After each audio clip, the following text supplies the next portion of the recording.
Hello, hello. Welcome to the Creative Pause. My name is Susan Padron, and I am here with my co-host, who I will allow to introduce herself. Hello, I'm Stacey Faye. It's so good to be with you today. We always like this show to offer you a bit of a smile or some comfort or just some grounding in your day at this time that we're all navigating, which can be quite difficult. And so I hope that this episode and all the ones we've been offering will do that. Today's episode will be with Katie will be particularly grounding and helping you look at ways to kind of do some self-care and restorative practices at a time that we are experiencing a lot of stress. So we're very excited to introduce Katie. We'll do that in a moment. But we always start our show with asking how you're doing and just inviting all of us to take a moment to sit with whatever might be rising up in you today, and to just kind of take a mental, emotional inventory of how your day is going. So I'll share, Susan will share, and Katie will also say a few words. And then we invite you at home to journal about it, say it out loud, do anything that might be helpful. So I'll get started. My day is pretty good. It was interesting. Today was a day where typically in a normal time frame, I have my toddler in daycare, for just a half day, but he's there, for a chunk of time. And obviously I haven't had daycare for this whole pandemic. And today they sent out an email saying for essential workers, you can actually bring your kids to daycare. And my husband's considered an essential worker. And that immediately sent me into the spiral of like, oh, I'm not ready yet, first off. And secondly, I had the recognition probably a week or so ago that I don't know that I want to put him back in daycare, actually, because there are so many things that I think are really healthy and good about him having this time with us, and things that we've been teaching him. And so in any case, to make a long story short, it was a moment of like panic around, oh, like, how is this going to be when we go back to quote unquote normal? How is that going to feel? And what shifts might we want to make in our own lives that we maybe thought we wouldn't ever do, so anyway, so I just put that out there to say, like, in case anyone else is feeling that, every so often, of just what is this going to look like as we move beyond this phase, and how is it going to feel? It's definitely a space I'm in right now, and how I'm dealing with it today. So, I think it'll work itself out. It always does. And you just have to take it one step at a time. So anyway, that's how I'm doing. How are you doing, Susan? Yeah, Stacey, it's interesting to hear you talk about your reaction to the idea of sending your son back to daycare, because I've had similar debates in my own mind surrounding that as well. It took my son's school a long time to close, because even though he's in pre-K, it's at a daycare, and they stayed open really as long as they could. I think New Jersey their schools stayed open longer than Pennsylvania schools did anyway, for whatever reason. But they did. And I mean, we took our son out very early on. I think, like most people did, but there were some essential workers that needed to have their kids have somewhere to go. But yeah, thinking ahead, yeah, I don't know when it's going to feel comfortable to send him back. Because of the fears of, like, well, what if it's too soon? Or, what if we have just, what is the transition going to be like? What are these issues that are going to come up that we just don't know? So yeah, I have similar concerns. And also, yeah, I'm enjoying the time that I'm having with my son too, on most days. Today was a good day. It's been raining here off and on, so we did a lot of like fun inside activities, like building a pillow fort with blankets. And our like youngest cat got involved too, which my son like loved. So it's been a good day. In terms of like just how I'm doing, I feel okay. Yeah, been like doing better about reaching out to the people in my life and having that constant connection with them, checking in on them, and making sure that everybody's doing okay. And then also checking in with myself, making sure that I'm doing okay. I found myself kind of taking on other people's energies this morning. So when I took my shower, I used one of the techniques that Ilya described in our very first episode of just using the water from the shower to just really like cleanse my energetic body and just like wash it down the drain. And I really did feel so much better after that and able to just like return to myself and move forward with my day. So, Katie, how are you doing? I'm good, thank you. I'm actually having this scheduled in my day gave me something to really look forward to. Being out of work, primarily mostly out of work. It's been difficult this time because I love working. I love working with my clients, especially since I'm a touch therapist. You know, having that connection, and I'm not having that connection except for with my daughter. So today though was a good day because I have a couple things. I'm actually working with a client after this online, and then meeting with a couple of my girlfriends that I went to college with, doing something similar to this, but for social reasons. So today was like, it kind of felt like a normal day because I had lots of things scheduled.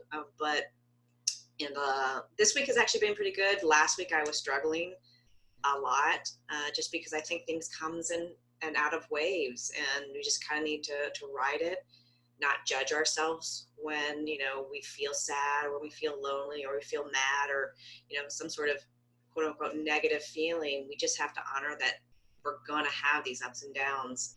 I'm grateful that I'm having a good day today, a better day today, but know that it's going to come and go and it's going to ebb and flow. So, but thank you for inviting me onto this. This is really what you guys are doing is great. Thank you.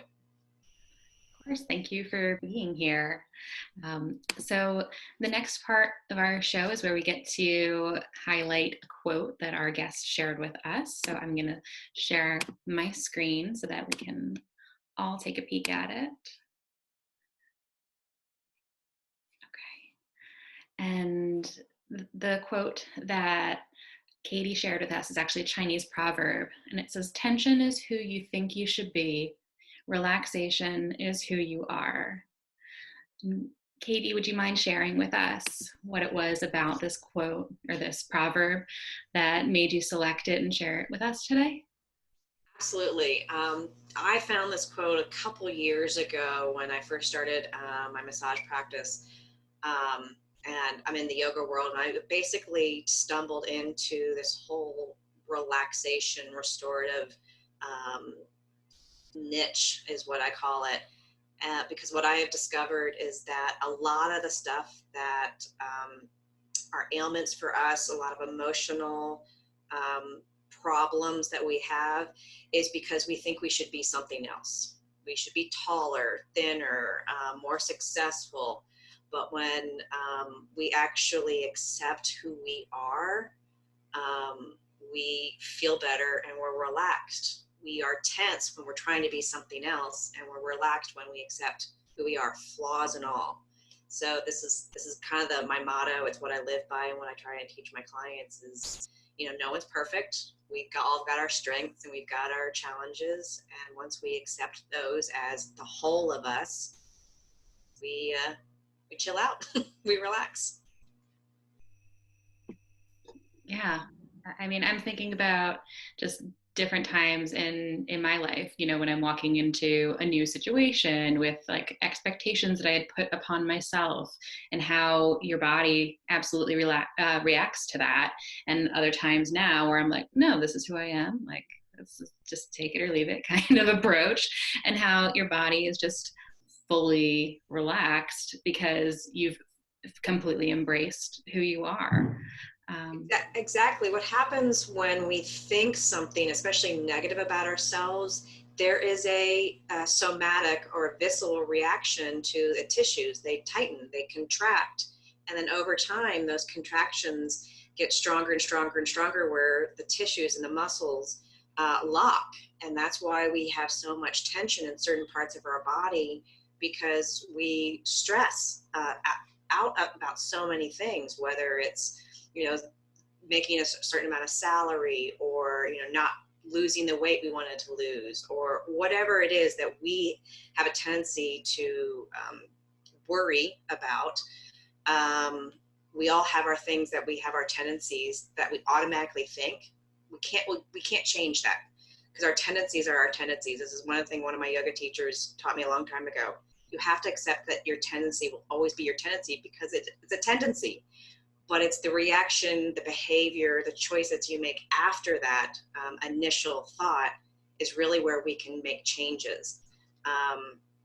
So when I learned that our bodies retain so much of the emotions that we don't want to process, and that causes the tension, and it causes the illness for chemical reasons, hormones, and things get released when we have certain emotions, and then they can get lodged into our system. We become more tense. So if we, again, learn how to let these tendencies happen, make healthier choices, they can process and digest out the body. And then you stay more relaxed. And when you stay more relaxed, you stay more healthy. Yeah, that's all amazing.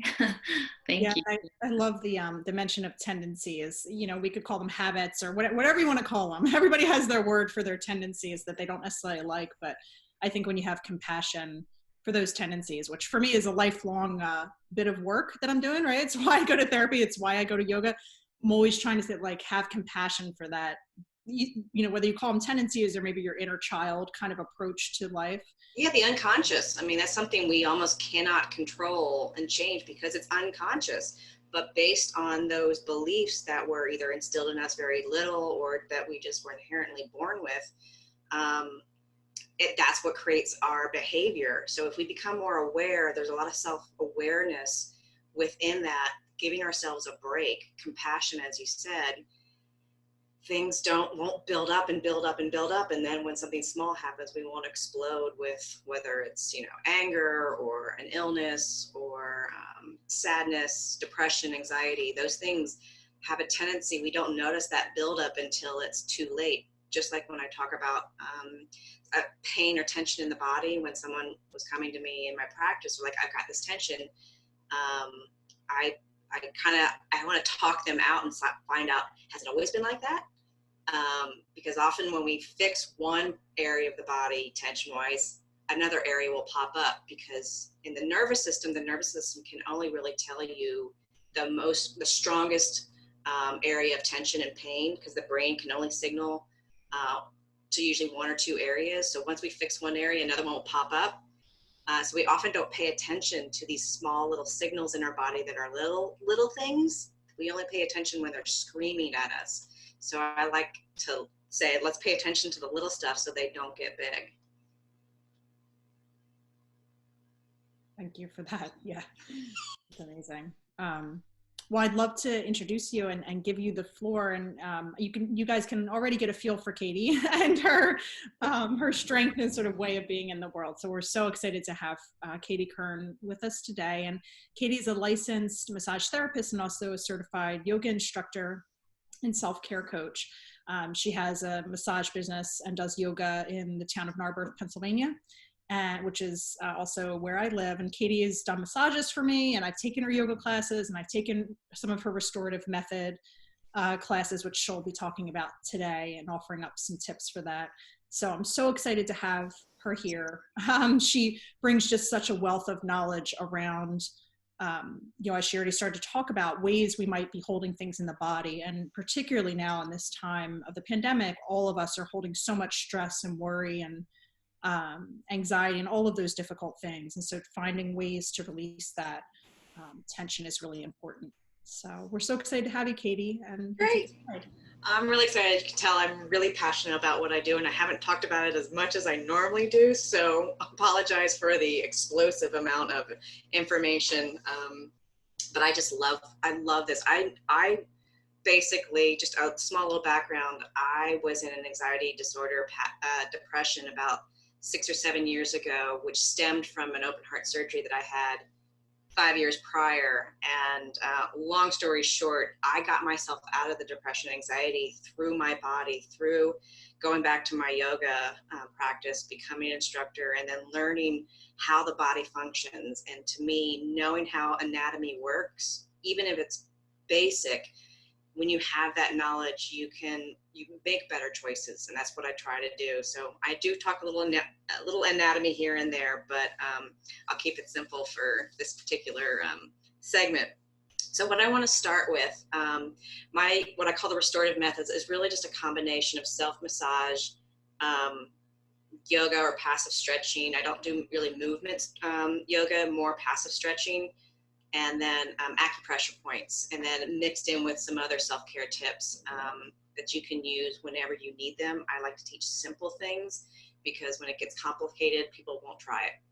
So the first thing I like to do when I teach anything, when I do self-care workshops or working with my clients, especially that are really anxiety ridden or prone, is something called the humming breath. It's breath work or pranayama. If you are a yoga practitioner, you may have heard of it.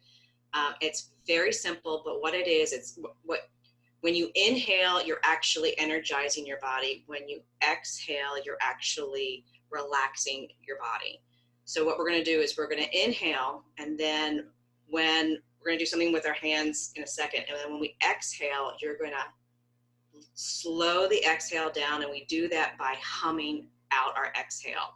So we are going to elongate the exhale, and it's called humming breath because you're going to place your hands over your eyes very lightly, because there is a little bit of pressure.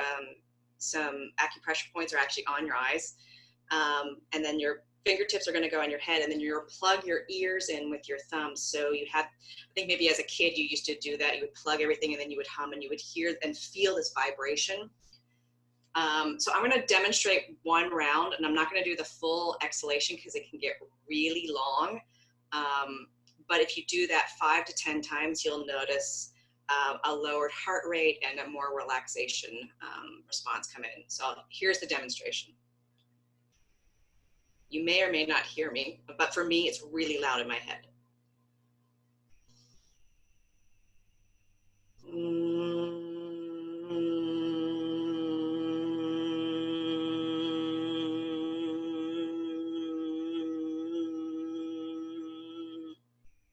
Okay, so I didn't go my full exhale, but basically what I would do is once the exhale kind of gets like almost puttering out, I would inhale again and repeat that.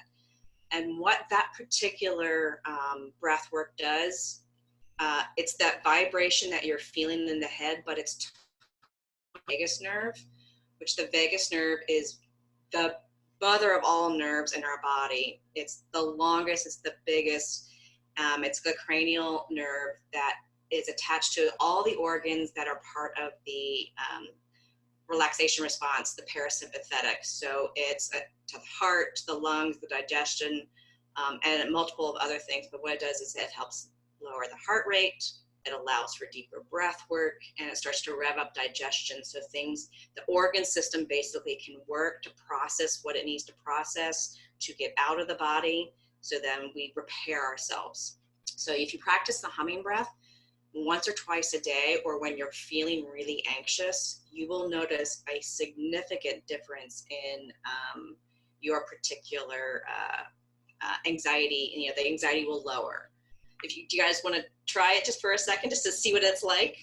Okay. That'd be great. Yeah, and I noticed, Katie, you had your mouth closed, right? So you're doing. The mouth is closed, and with nostril breathing is much better type of breath work, because your system, without going into details, has to work more. And when the breath mechanics have to work more, there's actually a better way of getting oxygen into the brain. So take your hand, like your pinkies can rest gently on your eyelids. So your eyelids are closed. The rest of the fingers are on the forehead, and then you plug, when you take an inhale, and then on your exhale, plug your thumbs into your ears so it's really loud, and then hum the exhale.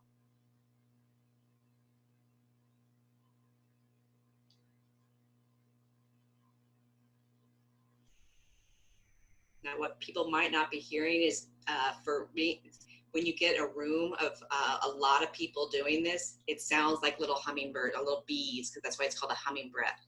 It's really kind of cool when I do this in the whole class.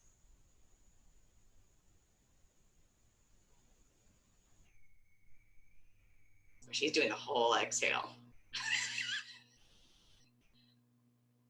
Sorry, I could just keep going. I figured I should open my eyes at some point, but here we are. Well, I was just telling Susan that when it's like a whole classroom doing this, it sounds like a bunch of bees in the room because everybody's just humming. I love it. So that's something really simple you can do anywhere. You don't need any tools.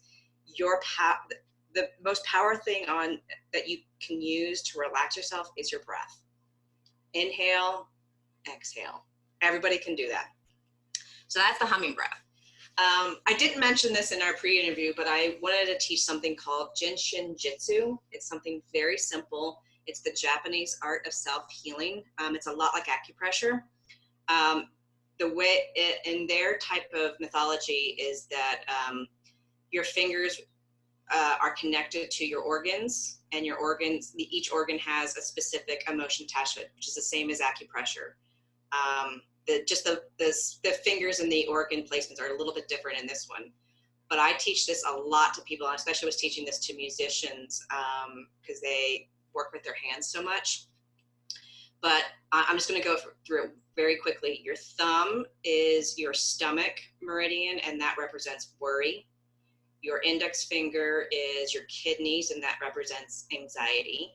Your middle finger is liver, and that's anger. Your ring finger is your lungs, which is grief, and then your pinky is your heart. And they call it pretense, but it's in the Chinese methodology, it's about your joy. So I'm just going to show you one particular. You can do this to all the fingers, and doesn't matter which side you do it with. And this is something you can do as like a morning meditation.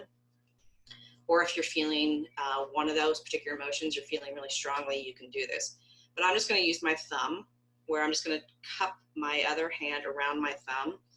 And I'm right-handed, so I always start with my right hand holding my left. And I'm going to just gently hold it, not really squeeze, and notice if there's a pulse. And if there is no pulse, I'm going to hold until I just feel a gentle rhythmic pulse. If I initially held it and I felt a rapid pulse, I would hold it until the pulse slowed down. So we're really just looking for a balanced rhythm. So, and I'm a worrier, so I have a tendency to want to hold my thumbs a lot. I actually have done this where I'm driving the car, which I probably shouldn't be telling this online, but I'm driving the car with my hands here and holding this because when I'm really, really worried about something, I take a drive. So I do that, and then we'll switch and do the other side. And you just hold it for about a minute or two until that rhythm stays nice. And it maybe feel really subtle in the beginning, but with practice, you'll have much more proprioception, much more body awareness to the rhythms in your body. But that's a really nice thing that you can do. You could be having a conversation with someone in a meeting and say you're getting really angry at them. Just hold your middle finger until the pulse slows down, and no one will know. It's a way to self-regulate. So that's one of my other favorite things I love to teach. And then we talked about using a tennis ball or a massage ball. So this, again, I love self-massage. I discovered this a couple of years ago through another yoga teacher here, and then I got certified. It's called the role model method. It's the yoga tune-up massage balls, and I am a huge advocate. This is what I do most of my self-care workshops, and what I do online now is teaching rolling methods or the self-massage method. This is a lifesaver because I can't even get to a massage therapist these days, and I got routine massages because I know they're just so important. But you're going to take a yoga tune-up ball or a tennis ball or a rack ball, anything that has a little bit of give. You don't want to use a lacrosse ball. It puts too much pressure on the tissues, and it causes actually some chemical reactions to tighten up when there's something hard on the body. So we're going to work on the glute acupressure point, GB30. That's along the gallbladder meridian, and that particular meridian controls our decision-making process and being bold. And when our gallbladder meridian is out of whack, we have a tendency to be very indecisive and very hesitant. So if you're noticing you're feeling that way, or if you're feeling like your glutes are tight, this is something really simple to do. So I'm just going to take the original size, which is the smaller size. I have another one which I can also use, which is about the size of a tennis ball. but I'm going to place it right in the middle of my glute, right in the fleshiest part. I'm going to keep this, actually, let me get off my blanket. I'm going to keep off the blanket, and then I'm just going to lean right into it. And I can play around with it if I really want to. Actually, I'm going to switch it to the other side. This is a little small. And I'm a small person, so I'm only 5'3", so I need, ooh, that's much better. And I'm like really tender. So that particular spot has got some contraction, probably a little lack of blood flow. And then you can kind of just lean into it. And if we're going to do it more acupressure, we would just stay on this, use our breath work, inhale and exhale for about a minute. And then do the same thing on the other side. And you may notice one side is more tender than the other. So you always start with a gentle compression just to see if it's really, really super tender. If there's a lot of contraction, it's going to be super tender. It could even be irritable. You could have something called a trigger point, which is like a hyper irritated knot. You don't want to be on that. Move it just slightly off and loosen up that area. And then usually you can kind of go around the spot, like just create like a circle. Because if it's really hyper, you're just going to agitate it. But I notice this side is not as tender as my left side. I mean, it's slight, but it's just a little different. But again, you would want to hold this for about a minute. You can even do 2 to 3 minutes. And you can even do this passively if you're resting on your back, and come into butterfly pose, which is basically taking the soles of the feet together and letting the feet fall out and rest on the ball that way and just breathe. And then that really down regulates the nervous system. You guys have any questions? I'm just wondering how it felt for Susan. I can't do it, people, because I'm very pregnant, and yeah. Evidently this can induce pregnancy, which I'm not ready for yet. So induce labor rather. But Susan, how'd that feel for you? Did you notice anything? I'm sure you saw my facial expressions, or maybe you didn't, but I know for people watching the recording, they didn't get to see my facial expressions. But the first side, I was like, okay, that's not so bad. And then I went over to my left side and I was like, whew, okay, there we go. But it's still like, when I took the ball away, I feel a difference. And I was only doing that for what, like a minute or so. And you just feel, I don't know, like it's definitely like a release of tension for sure. So like, my dog isn't getting this tennis ball back now. I mean, he didn't know about it to begin with. It is clean. It's not like, if my dog had this for even a second, you would know it would be gross. But clean tennis ball, and it's pink. So yay! I love that one. It's gonna be my fun like acupressure kind of tennis ball. But that's great. See, I love to hear that. And I love that when people like notice, oh, one side, I'm not feeling anything. And then they go to the other side like, whoa, okay, something's going on the left side. It could be the fact that you cross your left leg over your right. So then that side may get more stretched than the other. You could be sleeping more on your right side, and the leg gets straightened, gets pulled. There's a lot of different reasons why one side may be more tender than the other. Anatomically speaking, skeletally speaking, we are very asymmetrical. My left leg is a little bit longer than my right, and I didn't discover that really because it's minuscule, but when you get to a certain age, the overcompensation for years starts to stack up. So I have this whole left side domino effect from the fact that my left leg is like maybe a millimeter or two longer than my right, but I've got like an SI low back issue. That translates up to my left shoulder blade. My left foot arch has dropped a little bit. So there's sort of a domino effect when we have these sort of asymmetries in our body. As I said, some of it's we're born with, and some of it's how we use our body. If we're right-handed, we use that arm, that shoulder more. So when people were coming into me for massages, I can usually tell if they were right-handed or left-handed by how the opposite shoulder was actually tenser, because it had to be the more stable one. Because the other one got movement, got more blood flow. Even though it worked more, this one had to like stabilize the whole shoulder girdle more so things wouldn't get so out of whack. So it has to build up more tissue and muscle mass. It's kind of one of our little massage parlor tricks that we can tell usually when someone's left-handed or right-handed. I wanted to also do one acupressure point on the jaw.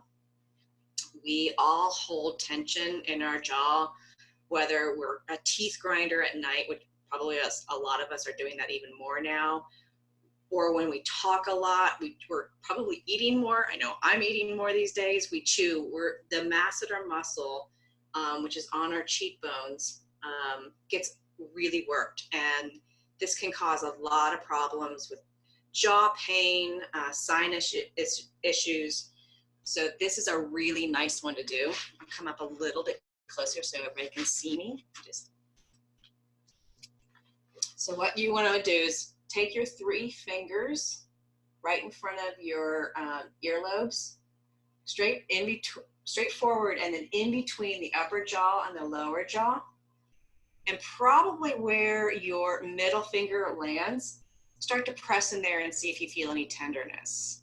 And you can kind of nod up and down or say, no, you're not feeling it. But you want to basically press in until you feel some tenderness. And then we're just going to all hold this. We're just going to stay firm, but not too deep pressure, and breathe for about 5 breaths. Relax your shoulders.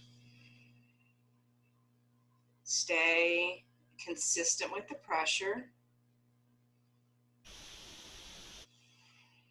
And just one more nice breath. And then I'm going to ask you to give more pressure until you feel what we call tolerable pain. So you're going to press in even more. And that just shoots everything into my ears, actually, and then up along my upper jaw. That's where I'm having my tension. So we're just going to hold it again for another minute. Breathing. And again, we call it tolerable or good pain in the industry, because that just means we are putting enough pressure that we're sort of creating a little bit of a blockage with the flow of chi, blood, lymphatic, and then we're going to slowly release, keeping our fingers where they are. Just sort of notice what happens with that release. Another breath or 2. And then just gently release the hands. And you can move the jaw around, see if you notice a difference, or just notice if there's like maybe warmth or tingling, or sometimes I feel like my head is actually expanded, like gotten more spacious instead of feeling kind of compact. I don't get a lot of headaches, but I do, for some reason, get a lot of jaw pain. This helps with TMJ, if you have TMJ dysfunction, or also good for headaches. And then also digestive issues, because this is the stomach meridian. It helps process everything, because this is connected to our stomach. And so it helps us digest not just physical, but emotional energy through the body. So what do you guys think? I love that. Yeah, I definitely feel the warmth and the tingling for sure, like in this whole region, and then just sort of traveling up and down. Oh, good. Yeah, and I am a teeth grinder, so yeah, I probably hold a lot of tension there for sure. What I would recommend, do that about 2 to 3 times a day. And then once you feel like it's gotten looser, maybe for a few weeks or so, then switch to maybe just once a day. And then you can kind of space it out, because some of these things, if we had to do every acupressure point all the time, it's like there's over 400 points on the body. I mean, there's usually only about 40 or 50 that we really use, but you can't do all of them every day. But when you're having a particular issue in one of these areas or one of the emotions, work with that for a few weeks. It's a subtler practice, but it will keep you connected to your body. It will keep you connected to your emotions, and your emotions and your body connected, because we often separate them in order to deal with things, which brings me back to tension is who you think you should be, relaxation is who you are, is keeping that connection with our mind, body, soul, spirit, however you want to quantify it. When those are all connected, things will flow instead of being so disconnected in order to handle things. Yeah, I'm very grateful for the tools and the techniques that you showed us today, because prior to being more in like quarantine with the pandemic, I was getting acupuncture done regularly, and I was thankfully at a point where it was more just like maintenance, yeah, where I was only going like once a month. When I started, it was twice a week, and um, but doing these like little acupressure type exercises today really made me like realize even further how much I miss the acupuncture. But I'm grateful for having the tools that you showed us today, because I can do some of those things for myself easily. Exactly. And Exactly. I mean, it's great when someone's working on us. It's a little pampering, because I go to an acupuncturist as well. I was seeing her every other week for about 6 months. And I was supposed to go back. I saw her on the 10th of March, and I had skipped a couple of weeks. And I'm like, well, let's come back on the 17th. Unfortunately, I had to cancel because we were on lockdown. And I can tell you those first 2 weeks, because of Tuesday was my self-care day. I'll tell everybody this. Tuesday was my self-care day. I would go to a yoga class, sometimes two, an active and a passive one. And then I either went and got a facial. My facialist is a former massage therapist, and she does a lot of lymphatic drainage, or I was going to my acupuncturist. So those Tuesdays were my day of just total relaxation and letting someone else kind of get me into that, because I like doing a lot of this self-care, but I consider having someone else assist me in my self-care so much more powerful sometimes. But I'm so grateful that I have this practice, especially acupuncture and acupressure, because earlier this week I had my first insomnia night, which I had not had since maybe college.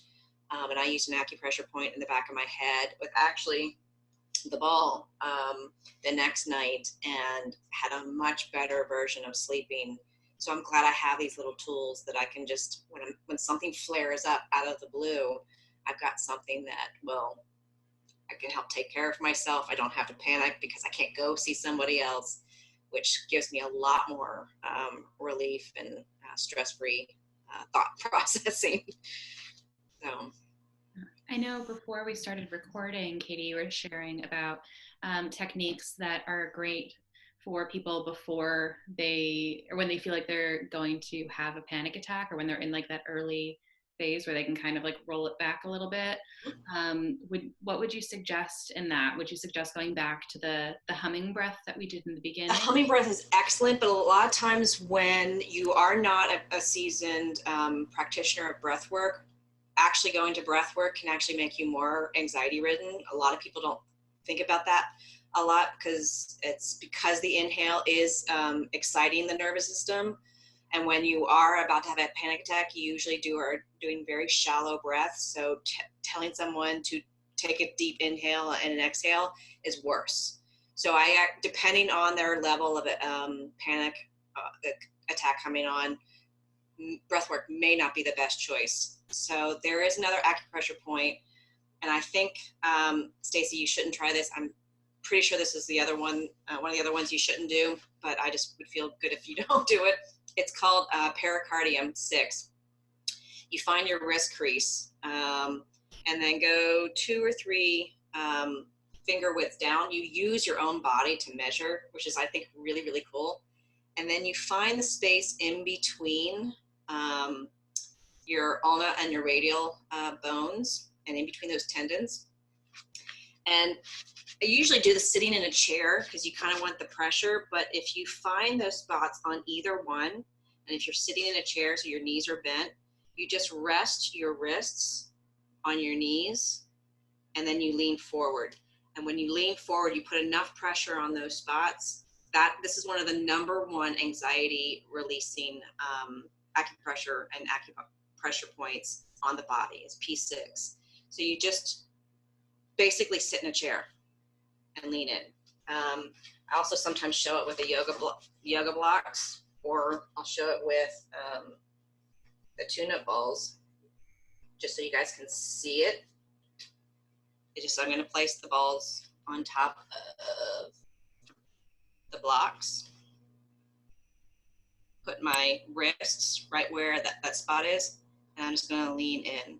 And that's enough pressure to begin what you need to start to stimulate or activate that particular meridian to help lower the nervous system down. Thank you for sharing that. I've had, I don't even know how many panic attacks, anxiety attacks throughout my lifetime.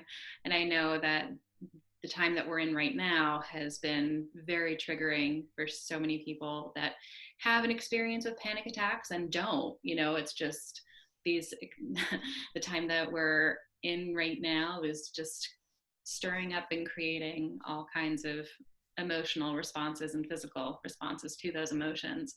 That when you mentioned that you had a suggestion, had a really relatively easy tip to help kind of just tune your body down during those moments. It's like we have to share that. That has to be. I have an even easier one. And I know my daughter. I have permission of this. My daughter has PTSD from early childhood trauma. I adopted her from foster care, so she has a lot of panic issues, and she's actually had a couple since this started, but for the last few years. So I've had to really train myself to help her learn how to regulate her system when these things kind of flare up. Mixed in with teenage hormones, it's really, really intense. But there's two other things that you can do that they recommend. One is stomping your feet. Stomping your feet, that grounds you down. You could be sitting in a chair, you could be standing, you could be on the floor having a temper tantrum. That's actually why toddlers have temper tantrums, because that's how they regulate themselves. Just stamp your feet. When you can feel your feet, you ground yourself, and that's almost an immediate amount of trying to get away from the panic attack, and it lowers the cortisol level that's built up in the system. And then the other one is called a progressive muscle relaxation. You can be sitting, you can be lying down, and then just squeeze a body part. You can squeeze your fists and then let them go. You can squeeze your shoulders and then let them go. Squeeze back, let them go. Squeeze your glutes and let them go. Wherever pathway you want to go, just squeeze something. Squeeze your toes, flex your toes, point your toes. Just do something where you're squeezing, holding it, and then letting go. That is also another way of sort of circumventing a full-on panic attack.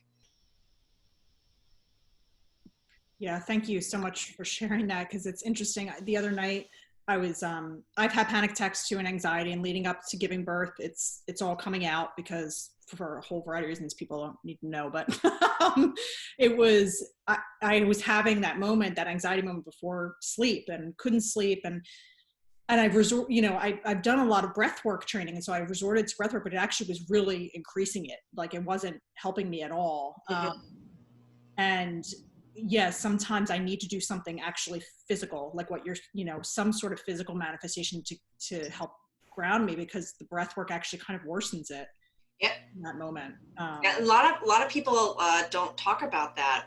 I did this training course with this psychologist over in Scotland, and that was one of the first things. She does not teach breath work to begin with. It was the progressive muscle relaxation was the first thing that she teaches all of her students to teach their clients. That's the first thing you should do first, because right now you're disassociating. Your body is disassociating from your mind. So you need to get the body back before you can move on to something else. And after you have practiced breath work, and if you are now aware that breath work may not be conducive for you when you're starting to feel stressful, that's a great thing for you to know. But for other people, that breath work may be where they go to. I actually find it for me, not for panic attacks, but for the insomnia, for the sleeping issues, because I've always had sort of sleeping issues. Just falling asleep has always been a little bit difficult for me.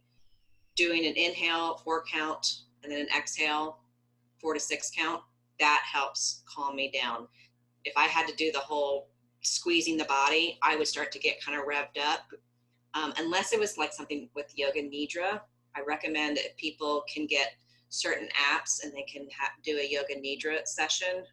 I highly recommend that, because it's a lot of proprioception, body awareness, and going through like starting at your toes and going to the ankles and knees. And sometimes I end a yoga session like that, and then right before Shavasana for the final resting pose. But knowing what's going to work for you may not work for another person. So it's really good to have sort of a whole toolbox of relaxation techniques, because, you know, now that you've had one child, your hormone system's different than where you were, you know, when you were in your 20s, and things are going to change. And so just to be aware that that's why I like to teach so many different type of things, because you need something, because one thing works for a while and then it doesn't. You need something else to work. Yeah, and I think that's where compassion comes in again, right? Because it's even for labor, you know, I'm trying to think of comfort measures for labor. And in a lot of ways, breath work doesn't work for me in labor. It actually it heightens the contraction, the pain of the contractions and other things. And so, yeah, for me, I'm having to think a lot about this. Like, what for me specifically actually helps to move me through that space. So I think each of us doing that, and not beating ourselves up if we can't be. Exactly. The Buddha who sets himself on fire and doesn't move. I mean, that's not all of us. We're human beings. We have experiences and we have things that we still, I mean, even though I know all this stuff, I have had some of the worst days of my life in the last 6 weeks, because this is one of the worst things that's ever happened to me. So I have no experience living in a pandemic. So I'm treading water some days, but I'm grateful. I mean, there's some days I've not gotten out of bed really, because I'll be on my laptop and I'll be in my bed and I'll get up to go to the bathroom or get some water. But other than that, I stay in bed all day. The first 2 weeks, I was very, very stagnant, you know, just sort of kind of realizing what was going on. And I was beating myself up a little bit. And I should be active. I should be doing yoga all the time. I should be walking. And then I realized I'm fine. I'm doing okay. I'm surviving, which is all we can say we're doing. We're good. We don't have to be this ultimate hero at this moment. We just have to live moment to moment, day to day. And we are learning from everybody. I'm learning more and more from other people how I can just say, it's okay. Maybe today is not going to be a good day, and that's okay. Not every day has to be a great day. So. I think that's another one of the big concepts behind this show, you know, that Stacey and I have really been trying to impress on people, is that, yeah, not every day is a good day. And that's exactly what you said. And that's okay. And that both Stacey and I have done a lot of mindset work and meditation, just like you were describing that you had done, Katie. And this, you know, pandemic hit us like a truck too. And we want to, you know, in conjunction with all the guests that we've been bringing on, try to give other people so many different tools that they can incorporate into their day, into their life, and just try to be during this time. Yeah. And ideally they can be happy and joyful, but even if it's just like they're just being right now, like that's absolutely okay. All anybody can ask, just be. I mean, we're supposed to, and when as a yoga instructor, it's one of the things we talk about the most is just living in the present moment, accepting the present moment. And it may not be the greatest present moment, but just knowing this too shall pass. There'll be another moment and it'll be slightly different, and maybe it'll be better, maybe it'll be worse, but not to focus on only what's good and ignore what's bad. Or some people only focus on what's bad and ignore they ignore the good. So I like that, you know, the mindfulness of saying, it's okay, this moment, this is how it is, no judgment.